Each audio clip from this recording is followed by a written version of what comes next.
Pelaksanaan siaga SAR khusus ini dilaksanakan serentak di seluruh kantor SAR di Indonesia. Dalam siaga SAR khusus, Basarnas menyiapkan 4.251 personel dan 3 kapal untuk peralatan SAR laut.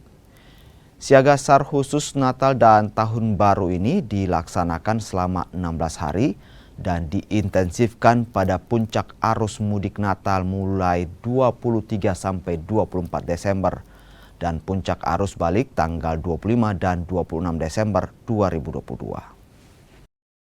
Untuk apel kali ini adalah apel siaga khusus Natal dan Tahun Baru untuk Natal di tahun 2022 dan Tahun Baru di 2023. Kami tetap siaga selama 14 hari dan tentunya siaga ini adalah memberikan rasa nyaman kepada masyarakat dan seluruh tim kami yang ditugaskan dalam pelaksanaan kegiatan siaga Nataru ini diaksikan dan seluruh pos-pos yang ada, titik-titik pos-pos yang ada di seluruh Sulawesi Selatan ini kami awaki dan selain mengawaki dan kita juga mobiling untuk pelaksanaan kegiatan SAR khusus ini, SAR khusus Nataru ini. SAR khusus Nataru ini adalah merupakan